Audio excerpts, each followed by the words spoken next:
On a cherché pendant 20 ans. Ils étaient complètement dans l'oubli. Une épave, c'est un moment de l'histoire qui s'est arrêté en fait.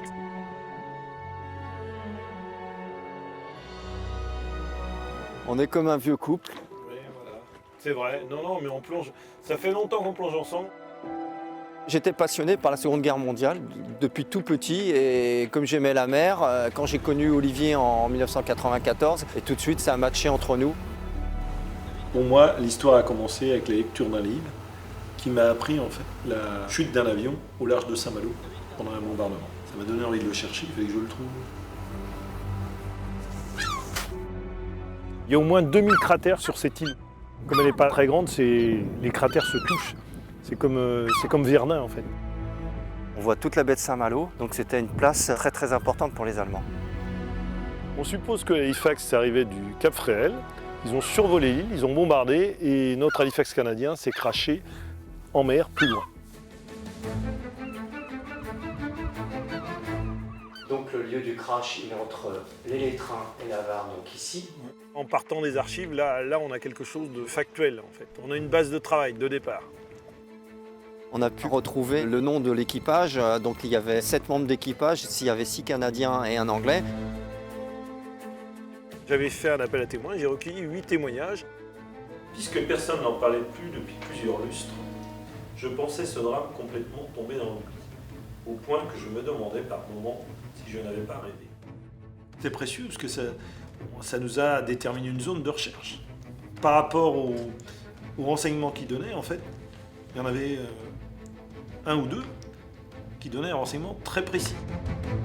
Ces gens-là, ils ont sacrifié leur vie pour notre liberté. C'est une manière de leur rendre hommage. On a fait déjà des dizaines et des dizaines de plongées. C'est très fastidieux, c'est très long. À un moment donné, on peut baisser les bras, on ne le trouvera pas. J'ai vu une légère remontée au sondeur, donc j'ai essayé de la retrouver, ce qui n'est pas toujours évident en fait. Ça peut être un morceau d'avion, ça peut être aussi un petit caillou. C'est une aiguille dans une botte de foin. On a eu quand même une info, quelqu'un qui avait trouvé une hélice. Ça nous a donné une latitude et ça nous a permis d'aller un peu plus à l'est.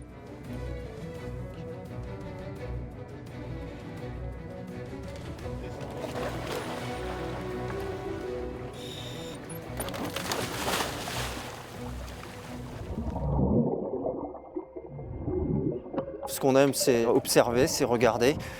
Les fonds, en plus, dans la région, ils changent tout le temps, en fonction des marées, en fonction du temps.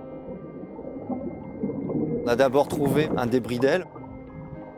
Et là, on s'est dit, on n'est pas très loin de la zone de crash. Et quelques jours après, on trouve les moteurs. Là, on a vraiment atteint notre but. C'est un aboutissement, ouais.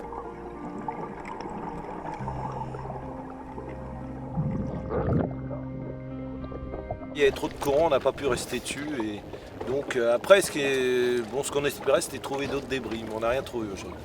C'est toujours une émotion. Hein. C'est toujours, à chaque fois qu'on arrive, voilà, on a le moteur, on revoit l'avion, on repense au crash. C'est des aviateurs en fait, qui sont morts pour libérer notre pays. On pense à eux quand on est au fond. Ils sont toujours là en fait, leurs corps sont sous la vase en fait, dans les détritus.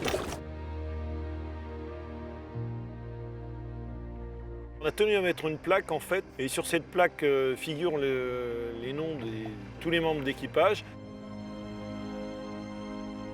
On termine par cet avion et leur tombe, donc respectez-la.